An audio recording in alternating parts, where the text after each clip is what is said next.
60 বছর পর্যন্ত আপনি বিড়ি খাইতে খাইতে কবরে গেছেন, 60 বছর পর্যন্ত আপনি কিস্তি নিতে নিতে কবরে গেছেন, 60 বছর পর্যন্ত আপনি গালি দিতে দিতে কবরে গেছেন, 60 বছর পর্যন্ত আপনি সাদোয়ানে নর্তকীর নাচ, টেলিভিশনের নাটক, সিনেমা দেখতে দেখতে কবরে গেছেন, 60 বছর পর্যন্ত আপনি হারাম রোজগার রাইখা কবরে গেছেন। এবার আমনের মৃত্যুর পরে আমনের ফুতে 70,000 টাকার ভাতগোস্ত খাবাইয়া আমনের বেহেস্ত ফাটাই দিব। বেহেস্ত 70,000 টাকা, হ্যাঁ বেহেস্ত কি তাই 30 কেজি গোস্ত, হ্যাঁ আর এই 40টা ফার্মের মুরগা, আর এই যে আপনি যে খিরা টমেটো দিয়া সালাদ বানাইছেন আর কলির ডাল, এটির নাম বেহেস্ত। আপনি ফুতের দায়িত্ব দিয়া গেছেন, বোঝেন নাই কথা, আপনার ফুতের দায়িত্ব দিয়ে গেছে। আব্বা আমি তো নিজে পারছি না, তুই আমার ব্যস্ত মিলাই দিস। আপনার ফুতে ব্যস্ত ঠিক করে, হ্যাঁ 1 লাখ টাকা খরচ করছে, আল্লাহর রহমতে গ্যারাম শক্তি ভাত খাওয়াইছে আব্বার ব্যস্তের লেগে। আব্বাই মরার আগের দিনও বিড়ি খাইছে, আব্বা মরার পরও কিস্তি চলে, আব্বা মরার পরও লোন চলে, সুদ চলে। পাগলামি করেন আখেরাত, আসরের মাঠ খামখেয়ালি, আফসোসের কে বোকা বেশি খাইল। আল্লাহ বললেন ও আনিবু ইলা রাব্বিকুম, আমার বান্দা আনিবু আই ইরজিউ আই তুবু, সব তাফসিরে আছে। তওবা করো, এখন এখন এখন তওবা করো, মৃত্যু আসার আগে আগে, মৃত্যু আসার আগে আগে। মৃত্যু হয়ে গেল তোমার মিথ্যার নাফরমানির উপরে, হারামের উপরে। এবার ইমাম সাহেব তোমারে বেহেস্ত দিয়া দিব। ইমাম সাহেবরে টিয়া 500 বাড়াই দিছেন, ইমাম সাহেব আপনারে দোয়া করে বেহেস্তে পৌঁছাই দিব। হ্যাঁ বেহেস্ত ইমাম সাহেবের আব্বার সম্পত্তি, ইমাম সাহেব বেহেস্ত টেন্ডার নিছে, এই জন্যই শুধু ইমাম সাহেব গেছিল গা। হ্যাঁ ইমাম সাহেবের বহুত আঞ্জা দিয়ে আনছে, দেখছেন না ছোট ইমাম সাহেব গেছিল গাছে। আরে ওখানে দেখছেন না পিচ্ছি ইমাম সাহেব গেল গা, যে না এই রুম ডাকাইতেন নামাজ পড়াইতাম না, এই ডাকাইত নামাজ পড়ে না, এই রুম যদি বাস্তবে কইতো মুখের উপরে, তারপরে লজ্জা পাইত। হ্যাঁ এটাই তো কথা। বাচ্চা তো আমাদেরকে সবক দিল, বাচ্চা তো আমাদেরকে দেখাইলো যে মূলত হইতে পারে অনেক ফাসেক ফুজ্জার, অনেক পাপী নাফরমানের জানাজা কেউ পড়াইতে পারে বেটা, হয়তো হইছে পড়াইছে আর কি, কিন্তু ইমাম সাহেবের কলিজার মধ্যে যে মায়া দরদ এটা ছিল না বেটা। জীবন ভোগ করা, জীবন তো একটা খোলা দস্তরখান দুনিয়া, এটা তো সবাই আল্লাহ ভোগ করতে দিছে, এটা তো আহামরি কিছু না রে আব্বা। দুনিয়া ভোগ করা কিছুই না। আপনারা শুধু ছেলেরা, বাবা তোমরাও কল্পনা করো, বাবা আপনারাও কল্পনা করেন, দুনিয়া আল্লাহ একটা দস্তরখান বিছাইছে, মাটি এটা একটা দস্তরখান। আল্লাহ বলছে আমি একটা এমন দস্তরখান বিছাইছি, এই দুনিয়ার কোনো কিছু আমি আল্লাহর কাছে 2 পয়সার কোনো মূল্য নাই। যার মনে কয় তে খা, সেজদা দিছো খাও, সেজদা দেও নাই অসুবিধা নাই, ভাত খাও। ইমানদার খাও, বেঈমান কোনো অসুবিধা নাই খাও। আল্লাহ বলে বান্দা তুমি যদি তাকাইয়া দেখো, তুমি যেই দস্তরখান থেকে খাও, মাটি নামের জমিন নামের কুত্তাও ওই দস্তরখান থেকে খায়। কুত্তা কুত্তা শুকর, দুনিয়া নামের এই দস্তরখান থেকে কুত্তাও খায়, শুকরও খায়, জানোয়ারও খায়। তো এটার তুমি বেশি আশ্চর্য কি দেখলে? এমন যদি হইতো শুধু আমি খাই না, এটা একটা ফালতু একটা জিনিস। আল্লাহ নবী সাল্লাল্লাহু আলাইহি সাল্লাম বলেছে একটা কান কাটা মরা ছাগলের সমান মূল্য আল্লাহর কাছে দুনিয়ার নাই। নবীজি বলছেন দুনিয়ার মূল্য আল্লাহর কাছে একটা মাছির ডানা পরিমাণও নাই। আল্লাহ বলছে কোরআনে, তোমরা যারা আল্লাহকে বাদ দিছো, তামাম দুনিয়াও যদি নিছো তো মনে রাখো মাকড়সার ঘর বানাইছো। কি বানাইছো? মাকড়সার ঘর। মাসালুল লাযীনা ইত্তাখাযু মিন দুনিল্লাহি আউলিয়া কামাসালিল আনকাবুত ইত্তাখাযাত বাইতান। আল্লাহকে বাদ দিয়ে যা করেছো, আল্লাহ বলে বান্দা মাকড়সার মতো একটা ঘর বানাইছো। আর তুমি তো জানোই ওয়া ইন্না আওহানাল বুয়ুত লাবাইতুল আনকাবুত, এই কায়নাতে, এই পৃথিবীতে তোমরা সবাই তো জানো বান্দা, সবচেয়ে দুর্বল ঘর মাকড়সার ঘর। মাকড়সা চেনেন না? ওই যে হাতির মতো, কিসের মতো? ছোট্ট মাছির মতো। এই মাকড়সার ঘর দুর্বল কিনা? কথা বলে না? মায়ের হাতের ফুলের ঝাড়ু, ঘরের বিবির ফুলের ঝাড়ু দিয়ে একটু নাড়া দিলেই মাকড়সার ঘর ভেঙে যায়। 6 মাসের বাচ্চা নাড়া দিলেও মাকড়সার ঘর ভেঙে যায়। আল্লাহ বলেন, আমাকে বাদ দিয়ে যা করেছ তাই মাকড়সার ঘরের মতো, কিছুই থাকবে, কিছুই থাকবে। আল্লাহ কাফেরদেরকে বলছে, এই বেঈমানরা, তোমরা যে মূর্তির পূজা করো, এই মূর্তি পূজকদেরকে কোরআনে আল্লাহ বলছে, এই বান্দা, আমি আল্লাহ তোমারে একটা প্রশ্ন করি।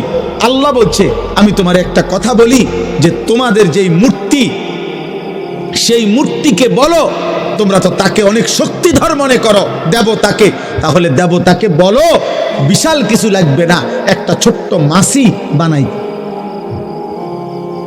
কি বানাই দিতে? হ্যাঁ, মাছি, মাছি, একটা মাছি বানাই দিতে বলো।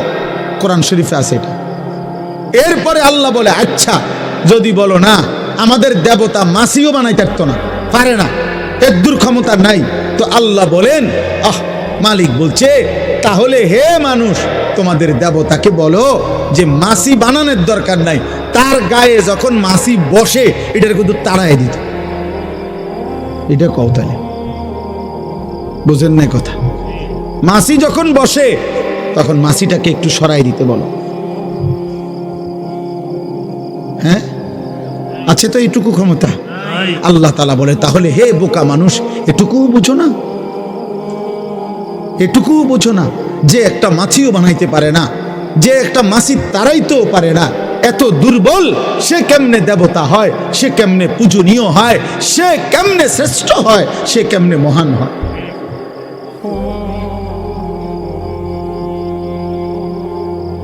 ইব্রাহিম আলাইহিস সালামের জন্য উনার আব্বা আজরকে বারবার এই কথাগুলো বলছিলেন। ওই যে ওনারা বাবা মূর্তি পূজক ছিল না, ইয়া আবাতি লিমা তা'বুদু মা লা ইয়াসমাউ ওয়া লা ইউবসিরু ওয়া লা ইউগনি আনকা শাইআ। হে আমার আব্বা, আপনি কিসের পূজা করেন? মা লা ইয়াসমাউ, যেই মূর্তি কিছু শুনে না, ওয়া লা ইউবসিরু, কিছুই দেখে না, ওয়া লা ইউগনি আনকা শাইআ, কোনো ন্যূনতম কারো কোনো উপকার করতে পারে না। তাহলে এটার পূজা কেন করবেন?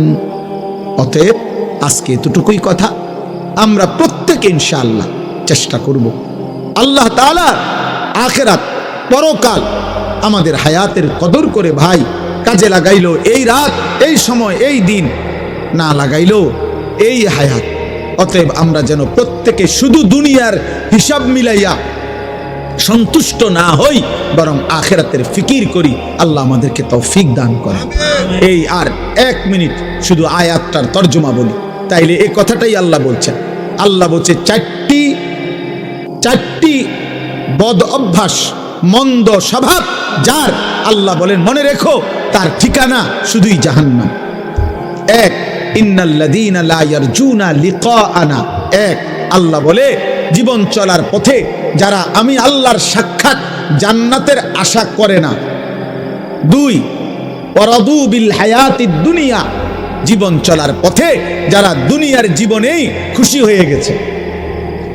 3, ওয়াতমাআন্নু বিহা, দুনিয়া যে দূর অর্জন করছে, এই দুনিয়া কামাই কইরা যারা নিশ্চিন্ত হয়ে গেছে, আমার টার্গেট ফিল আপ, আমার ইচ্ছা পূর্ণ হয়ে গেছে। ওয়াল্লাযীনা হুম আন আয়াতিনা গাফিলুন, আল্লাহ বলে আর 4 নম্বরে যারা আমি আল্লাহর বিধান, আয়াত, আমার হুকুমের ব্যাপারে গাফেল হয়ে আছে, উলাইকা মাওয়াহুমুন নারু বিমা কানু ইয়াকসিবুন। আল্লাহ বলে তাদের ঠিকানা, তাদের সারা জীবনের এই দুনিয়ার যা করলো এর বিনিময়ে শুধুই জাহান্নাম। শুধুই কি জাহান্নাম? শুধুই জাহান্নাম, শুধুই জাহান্নাম, শুধুই জাহান্নাম। আখিরাতে ফেরেশতা বলবে জাহান্নাম, এবারে কবে আমার বিল্ডিংটা, কবে এটার কারণেই তো আপনার জন্য জাহান্নাম, আমার কি আমার 10 শতক জমি, বলবে এই কারণেই তো। এই কারণেই তো ফেরেশতা বলবে জাহান্নাম, উনি বলবে দুনিয়ার হিসাব। আল্লাহ বলে না বান্দা, হবে না, হবে না বান্দা, হবে না। অতএব আমরা প্রত্যেকেই, ছেলেরা, বাবারা, নওজোয়ানরা, এই গভীর রাতে, কুয়াশাচ্ছন্ন রাতে, আমি আবারও বলছি, বাবাদেরকেও বলি, ছেলেদেরকেও বলি, মা বোনদেরকেও বলি, এই পৃথিবী এত স্বার্থপর, এখন কারো কথা কেউ মনে রাখে না। এজন্য আমি যদি আমার ঈমান, আমল, আখিরাত ঠিক না করি, মনে না করি, আমার জন্য কেউ থেমে যাবে না, আমার জন্য কেউ আটকায় থাকবে না, আমার জন্য কেউ টেনে নিবে, এমন লোকেরও বড় অভাব। চারিপাশের এক একজনের এমনও আছে যে কারো 500 জন বন্ধু আছে, 100 জন বন্ধু আছে, কিন্তু একজন কোনো দিন তাকে বলে নাই, কিরে বাবা, কিরে বন্ধু, নামাজ পড়স না? তাহলে কেমন বন্ধু? কেমন বন্ধু? 365 দিনে, খোদার 1 বছরে কোনোদিন ফজরের নামাজ পড়ে নাই। ওমা, বহু বাবা মাও এমন আছে যারা একবার তারে জিজ্ঞাসাও নাই যে কিরে বাবা, তুমি মুসলমান, তুমি নামাজ পড়ো না কেন? বলে বললাম স্বার্থপর, সবাই ব্যস্ত, সবাই ব্যস্ত। আল্লাহ তাআলা বলছে, বন্ধু আপনার জীবনের কসম, এই নাফরমানরা তারা তাদের গুনার অবাধ্যতার মধ্যে মাতালের মতো ডুবে আছে। আল্লাহ কোরআন বলছে, গুনাহ মানুষকে মাতাল বানায়, গুনাহ মানুষকে প্রতিবন্ধী বানায়। গুনাহ একটা সময় আর বিবেক বোধ কাজ করে না, ছেলেটার বুঝেই না যে এটা এখানে মানাবে কিনা। ওই এখান দিয়ে সারাক্ষণ গাড়ি যাইতেছে, ওই ছাড়ি দিয়ে বইয়া পেশাব করতে আছে। এখানে অসংখ্য মানুষ তাকাই আছে, মনে করেন ওই ওর নারী দেখতেছে, মোবাইল দেখতেছে, ইয়ারফোন লাগাইয়া আপনার গান শুনতেছে। এখানে মনে করেন অগণিত লোক চলাফেরা করতেছে, ও কোনোখান থেকে একটা মেয়ে টোকাইয়া আনছে, ওইটারে লইয়া মোটরসাইকেল দিয়া চলতেছে। বাকি মানুষগুলো দেখলে কি বলতেছে, ও এত কিছুর দরকার কি, আমি একটা অসভ্য চরিত্রহীন কোন আনতে একটা টোয়া লইয়া আইছে, ওইটারে লইয়া মোটরসাইকেল দিয়ে ঘুরতে আসে। আহা,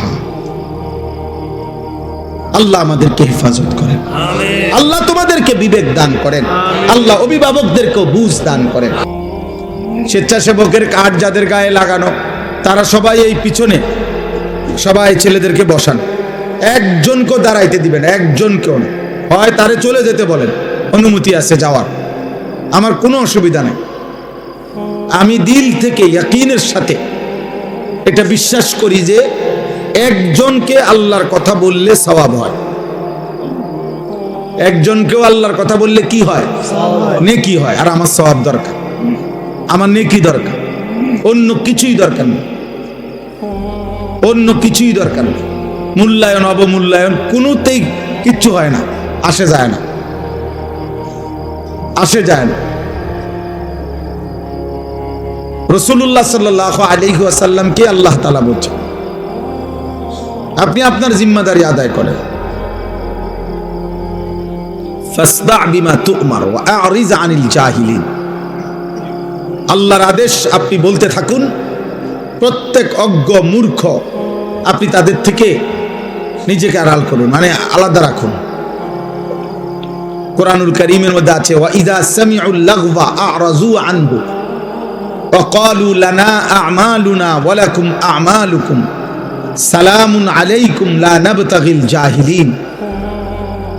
আল্লাহ বলেন, আমার প্রিয় বান্দারা হচ্ছে এমন, তারা যখনই কোনো বেহুদা কথা এবং কাজ দেখে তারা সেখান থেকে সরে পড়ে, আর যদি তাদেরকে সেই বেহুদা কাজে, গুনার কাজে ডাকে, তারা বলে না ভাই তুমি তোমার কাজ নিয়ে থাকো, আমি আমার আল্লাহকে নিয়ে আছি, এবং বলে সালামুন আলাইকুম, আমি তোমার জন্য কল্যাণ কামনা করছি।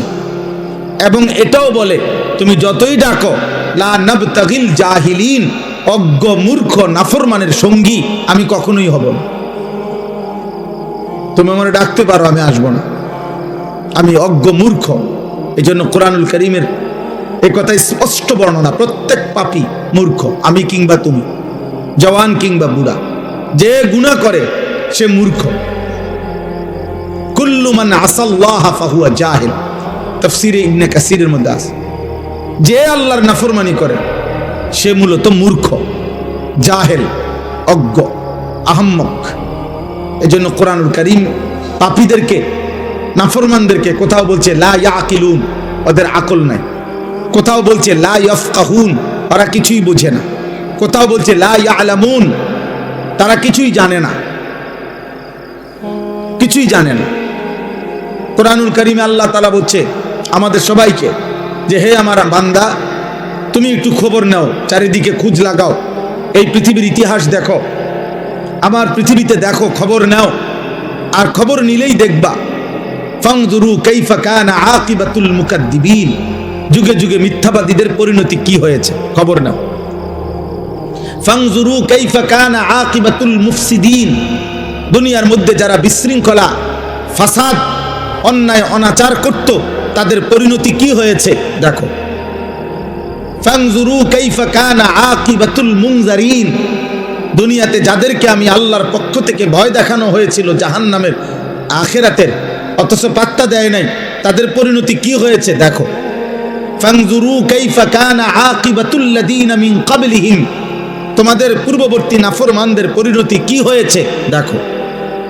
আল্লাহ তাআলা বলছে জিজ্ঞেস করো নমরুদের কি হয়েছিল, জিজ্ঞেস করো ফেরাউনের কি হয়েছিল, জিজ্ঞেস করো কারুনের কি হয়েছিল, জিজ্ঞেস করো নূহ আলাইহিস সালামের কওমকে পানিতে ডুবাই দিল কেন, খবর নাও লূত আলাইহিস সালামের জাতিকে জীবন্ত মাটির নিচে উল্টা দাফন করে দিল কেন, খবর নাও শুআয়ব আলাইহিস সালাম, সালেহ আলাইহিস সালাম, এই দুই নবীর উম্মতকে ফেরেশতার বিকট চিৎকার দিয়ে ধ্বংস করে দেওয়া হলো কেন, খবর নাও ইবলিস শয়তান, তাকে বিতাড়িত করা হলো কেন।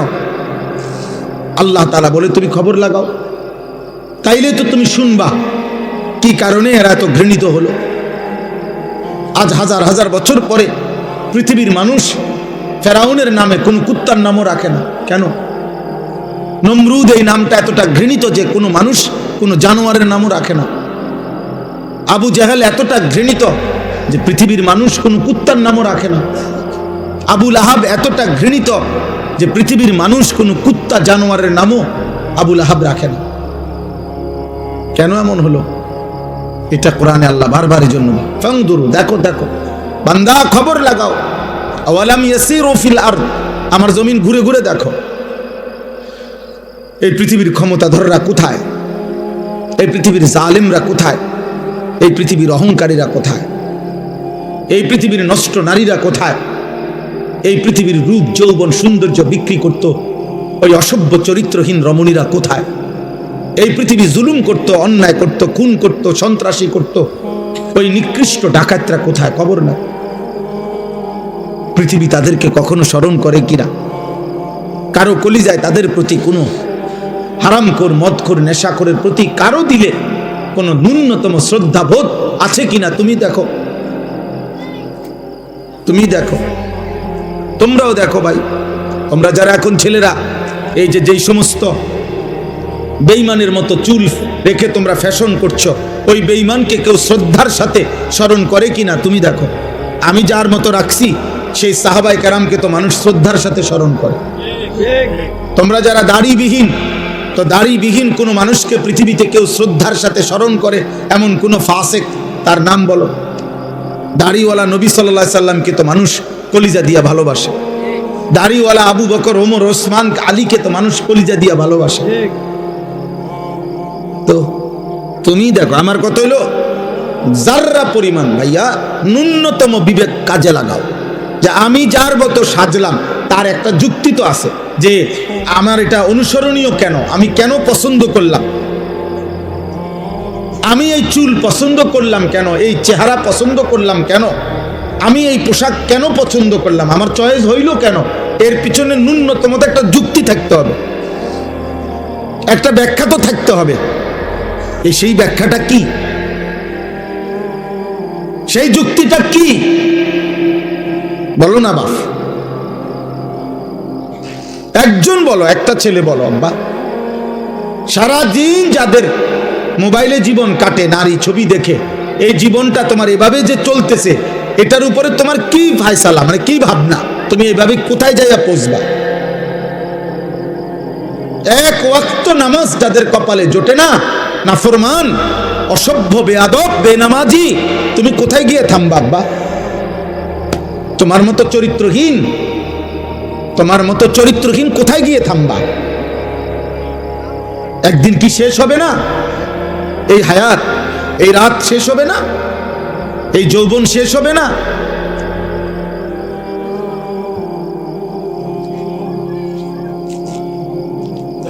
এই জন্য এটা জরুরি। চলো ভাই, বুঝতে শিখো, ভাবতে শিখো, ভাবতে শিখো। আত্ম উপলব্ধি বড় নিয়ামত। আমি প্রায় বলি এ কথা, আজকেও বলছি যে কমপক্ষে বাপ, জওয়ান, বুড়া, নারী, পুরুষ রাতের বেলা ঘুমের আগে এই পৃথিবীর সবাইরে ভুলে বাদ দিয়া 1 মিনিটের জন্য হলো নিজেকে নিয়ে কল্পনা করা উচিত। আমি আনিস, আমার জীবনটা আজকের সারাদিনে যেমনি চলছে, আমি কি করলাম, কি হারাইলাম, ভালোটা কি করলাম, মন্দটা কি করলাম।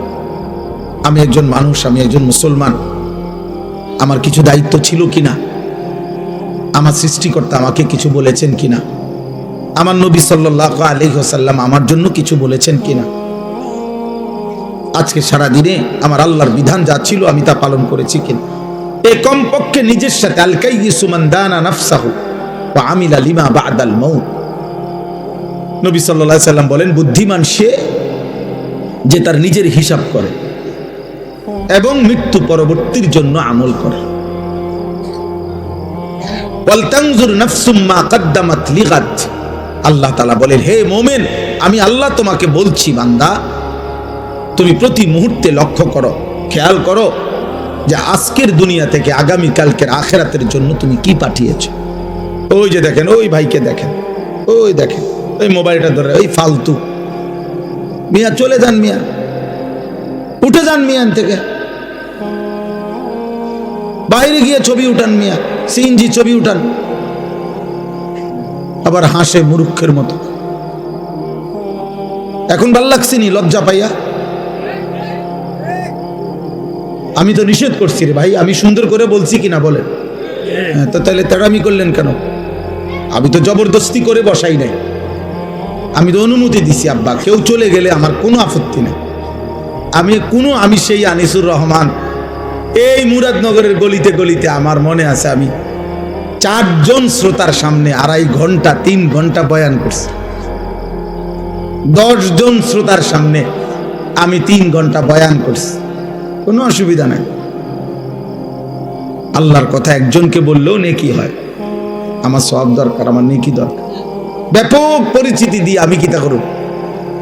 মনে করেন 1 কোটি মানুষের সমর্থন দিয়ে আইবা, আমি কর্মীটাকে আমি দিয়ে কিতা করব? আমারটা দরকার নাই তো। আমি তো কোনো প্রার্থী না, আমার কোনো মার্কা নাই তো, তাহলে আমি সমর্থন দিয়ে করবো কি? বুঝেন নাই কথাটা? আমার আসলেই কোনো মার্কা নাই, কোনো মার্কার পক্ষে আমি প্রচারণাও করি না, তো তাহলে আমি সমর্থন দিয়ে করবো কি? তা আল্লাহ আমাদেরকে বুঝ দান করে। ঠিক আছে ভাই, বাইরে চিন্তা করে না ভাই, সবাই চিন্তা করে কুলায়। আমরা কি পুরা কোম্পানি মধ্যে লয়ে বইছি নি কেন? তাহলে আমরা সবাই চিন্তা করে কুলান যেত। এই যে কয়জন বসছেন, এই কয়জনই শুনে আল্লাহ আমাদেরকে তৌফিক দান করে। আমার ভাই, আমার বাবা, আমার প্রথম কথা এটা, আমি অনুরোধ করছি, একটা মাহফিলে সব বদলায় যাব এমন না, এটা কোনো তাবিজ না, ফু না, কিন্তু আমি অনুরোধ করছি এতগুলো কিশোর যুবক, আলহামদুলিল্লাহ তোমরা যেমনি হোক আসছো, তোমরা যেমনি হোক ভাল লাগছে, মনে করো এই হুজুরের ওয়াজ ভাল লাগে, এই বক্তার ওয়াজ ভাল, যেটাই হোক কারণ, যাই হোক মনে করো কারণ, তুমি আসছো তো, অতএব তোমার কাছে আমার অনুরোধ, তুমি আল্লাহর ওয়াস্তে, আমার জন্য আমি তোমার কাছে কিছু চাচ্ছি না, আমি তোমার কাছে চাচ্ছি 1 বিন্দু হইল তুমি তোমার বিবেকের সাথে বুঝাপড়া কইরো, যা করছো তা ঠিক কিনা। আল্লাহ যার সৃষ্টিকর্তা, নবী মুহাম্মদ সাল্লাল্লাহু আলাইহি সাল্লাম যার রাসূল, কোরআন যার কিতাব, ইসলাম যার ধর্ম, তো তোমরা যেভাবে চলছো সে এভাবেই চলা উচিত কিনা, এটাই যদি তোমার বিবেকের কাছে প্রশ্ন শুন, তোমার কাছে তোমারে দিলাম, প্রত্যেকটা কিশোর যুবক তোমার বিবেকের কাছে তোমাকে দিলাম। মনে রাখো আব্বাস, বড় আফসোসের বিষয় হলো এরকম অসংখ্য অগণিত যুবক তোমরা আছো, কিশোর, যাদের কপালে একজন অভিভাবক যে তোমারে আল্লাহর দিকে ফিরাবে, যে তোমারে গুনাহ থেকে বাঁচাবে, যে তোমারে হারাম ছবি, নারী, জিনা, ব্যভিচার, মদ, জুয়া, অশ্লীলতা, বেহায়াপনা, কাফের বেঈমানদের চুল চেহারা, আহা নাফরমানির জীবন থেকে তোমারে ফিরাবে। অসংখ্য ছেলে তোমাদের কপালে, এমন একজন মুরব্বী অভিভাবক কেউ জোটে না, যার কারণে জীবনটা এলোমেলো, নিজের মতো করে আর কতক্ষণ চলা যায়। আমরা কিতাবে পড়ছি শেখ সাদি রহমতুল্লাহ আলাই, পৃথিবী বিখ্যাত বুজুর্গ ছিলেন, আল্লাহর ওলি।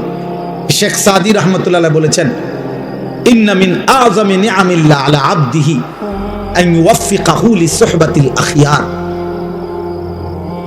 শেখ সাদি রহমতুল্লাহ বলেন, আল্লাহর কোন বান্দার উপরে আল্লাহর একটি শ্রেষ্ঠতম নিয়ামত এটা যে আল্লাহ তাকে একজন নেক বান্দা, আল্লাহর কোন প্রিয় বান্দার সান্নিধ্য দান করেছেন। এটা কোন বান্দার উপরে আল্লাহর একটি শ্রেষ্ঠ নিয়ামত। তার জীবনে একজন ভালো মানুষ জুটছে, যে তারে টেনে ধরছে, না তুমি এটা করতে পারবা না, না তুমি এটা ছাড়তে পারবা না। এরকম অসংখ্য অগণিত বিষয়, যে তাকে টেনে ধরে, যে তাকে শুধরায়া দেয়, যে তাকে ঠিক করে দেয়, যে তাকে আল্লাহর পথে আগায় দেয়। এরপরে লিখছে তিনি, ওয়া ইন্না উকুবাতাহু লিআবিদিহি আন ইয়াবতালিয়াহু বিসুহবাতিল আশরার। আর আল্লাহর শাস্তি তার কোন বান্দার উপরে দুনিয়ায় একটি শাস্তি এটা, যে আল্লাহ তাকে কোন মন্দ লোকের সান্নিধ্য দিয়ে মুসিবতে ফেলে দিছে। আহারে, তার বন্ধুই হইল চরিত্রহীন, এবার সে বাঁচবে কেমনে? তার 24 ঘন্টার সঙ্গী বড় মোবাইল, এবার সে বাঁচবে কেমনে? তাই যার লগে চলে তে সারাক্ষণ বিড়ি খায়, এ ভালো হবে কেমনে? এ যার সাথে চলে এই অসভ্য, এই মানুষরূপী পশু দাঁড়াইয়া পেশাব করে, তো এ তার থেকে কিছু শিখবে কেন? বুঝো নাই ভাই? না না, ঠিক চিৎকার দাও, তুমি বুঝতে শেখো। আমি সমর্থন চাচ্ছি না, আবারও তো বলছি, এটা আগেই বললাম, সমর্থন চাচ্ছি না, তোমার বিবেক চাচ্ছি, অনুভূতি চাইতেছি আব্বা, অনুভূতি। আমার ফিকির এটা। মাওলানা ইয়াহিয়া নিশ্চয় বলছে, মাওলানা ইয়াহিয়া, আমরা সারাদিন, সারা বছর, সারা সপ্তাহ কিশোর যুবকদের জন্য আর কি করতে পারি আমাদের সাধ্যমতো, মুসলিম কিশোর নওজওয়ানকে গুনাহ থেকে ফেরানো, আল্লাহর দিকে ফিরানো, ওদেরকে পাক না পাক ন্যূনতম প্রয়োজন পরিমাণ ওযু, নামাজ, সূরা, কেরাত, দোয়া, কালাম শেখানোর জন্য আর কি করা যায়, এর জন্য সারাদিন ফিকির করি। ও ফিকির করো তো আমার ছাত্র, আমার এই সুখ দুঃখের, আমার যেই কিশোর যুবকদেরকে নিয়ে কার্যক্রমের মূল সঙ্গী সে। আল্লাহ তাকেও হায়াতে তৈয়বা আফিয়া দান করে। তো বললাম এই জন্য যে আমার ভাই, এটা তোমরা অনেকের কপাল মন্দ, যার কারণে তুমি 365 দিনে তোমারে কেউ একবার বলে নাই, কি রে ফুত, তো মুসলমানের সন্তান ফজরের নামাজ পড়ো না? চিন্তা করেন, এই বদনসিবের কপালে এমন একজন মানুষ জুটে নাই যে তাকে এই কথাটা বলবে। এই বদনসিবের কপালে এটা জোটে নাই, কেউ বলবে তারে যে কিরে বাবা, তুমি মুসলমানের বাচ্চা, এটা কেমনে বেঈমানের মতো চুল রাখলা কেমনে? কেউ নাই তার একজন অভিভাবক। কে তাকে বলবে যে বাবা, মুসলমানের সন্তান, পেশাব করে পানি নিতে হয়, টয়লেট পেপার ব্যবহার করতে হয়? কে তাকে বলবে যে বাবা, সারা রাত উলঙ্গ ছবি দেখা, নর্তকী দেখা, এ তো জাহান্নামীদের কাজ হইতে পারে, ইমানদারের কাজ হইতে পারে না।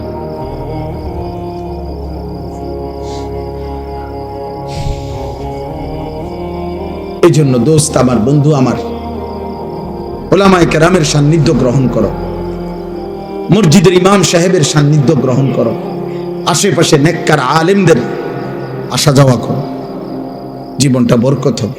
তোমার মতো তুমি চইল না, অসৎ বন্ধুর মতো তুমি চইল না, কষ্ট পাইবা। কোরআনুল কারীমের মধ্যে আছে, কিয়ামতের দিন আল্লাহ বলবেন ফেরেশতাদেরকে, উহশুরুল লাযীনা যালামু ওয়া আযওয়াজাহুম ওয়া মা কানু ইয়াবুদুন মিন দুনিল্লাহ ফাহদুহুম ইলা সিরাতিল জাহিম। আহা, কিয়ামতের দিন আল্লাহ বলবে, ফেরেশতারা, হাসরের এই ময়দান থেকে প্রত্যেকটা পাপীকে আরো 2 জন সঙ্গী সহ একসাথ করো, 3 জনকে একসাথ করো, এক পাপী, দুই ওয়া আজওয়াজাহুম, ওই পাপ কাজটি তার সঙ্গী যে ছিল, যার সঙ্গী হয়ে যার সঙ্গ নিয়ে সে এই গুনার কাজটা করত, ওরও একসাথ করো। ওমা কানু ইয়াবুদুনা মিন দুনিল্লাহ, এবং এই পাপ এবং গুনার কাজ করতে গিয়ে সে আমি আল্লাহকে বাদ দিয়ে যার উপরে ভরসা করত, আমার নেতা আছে, আমার কর্মী আছে, আমার দল আছে, আমার ক্ষমতা আছে, আমার সম্পদ আছে, আমার টাকা আছে, আমার বাড়ি গাড়ি আছে, আমাকে বংশ বড়, আমার খোলাফাইন আছে, কিছু না কিছু একটার উপরে ভরসা করে, আমার শরীর আছে, আমার স্বাস্থ্য আছে। আল্লাহর কসম, প্রত্যেক পাপী, আমি কিংবা তুমি, পাপ করার মুহূর্তে তার একটা না একটা আস্থা আছে কারো উপরে, আল্লাহকে বাদ দিয়া। তাহলে হে নাফরমানি করছে কেমনে? আল্লাহ বলবেন ফেরেশতাদেরকে, ওরও ডাকো, এই তিনও নাফরমানকে একসাথ করো, পাপী, পাপীর সঙ্গী এবং পাপ কাজে সে যার উপরে ভরসা করছে, যার উপরে নির্ভর করছে। আল্লাহ বলবেন ফেরেশতারা তিনটা নাফরমানকে একত্র করে ফাহদুহুম ইলা সিরাতিল জাহিম, জাহান্নামের রাস্তা দেখায় দেন। এজন্য তুমি কারো গুনার নির্ভরশীলতা হইও না, তোমার উপরে ভর করে জানো সে গুনাহ না করে। তুমি কাউরে গুনার রাস্তা আগায় দিও না। মদের আড্ডা, জুয়ার আড্ডা, নারীর আড্ডা, জিনার আড্ডায় তুমি আগায় দিও না। আল্লাহ আমাদেরকে মাফ করে দেন, আমিন। কোরআনুল কারীমের মধ্যে আছে প্রত্যেক পাপী পাপ করার পূর্ব মুহূর্ত পর্যন্ত, ছেলের আব্বা শোনো, প্রত্যেক কবিরা গুনাহ, যে কবিরা গুনাহ করে, শিরিক করে, কুফর করে, মদ, জুয়া, চুরি, ডাকাতি, সুদ, ঘুষ, বেপর্দা, বেহায়া, কিস্তি, হারাম, নারী, ছবি, অশ্লীলতা, গান, বাদ্য, উলঙ্গতা, বেহায়াপনা, আল্লাহর নাফরমানি করে, আল্লাহর কসম, কোরআনুল কারীমে সূরা হাশরের মধ্যে আছে প্রত্যেক পাপী পাপ করার পূর্ব মুহূর্ত পর্যন্ত ইবলিস, শয়তান তার সাথে থাকে। যখনই সে পাপ শুরু করে, চোর যখন চুরি শুরু করে, ব্যভিচারী জেনা যখন শুরু করে, সুদখোর যখন সুদের টাকা গণে, ঘুষখোর যখন ঘুষের টাকা হাতে নেয়, লম্পট যখন চরিত্রহীনতা শুরু করে, নাফরমান যখন উলঙ্গ ছবি, মদখোর যখন মদের বোতল হাতে নেয়, শিরিককারী যখন শিরিক করে, মূর্তি পূজক যখন মূর্তি পূজা করে, মানে প্রত্যেক পাপী যখন পাপ শুরু করে, আল্লাহর কসম, আল্লাহ কোরআনে বলছে ইবলিস, শয়তান তার থেকে তৎক্ষণাৎ সরে যায়, সরে যায়, শয়তান তার থেকেও সরে যায়।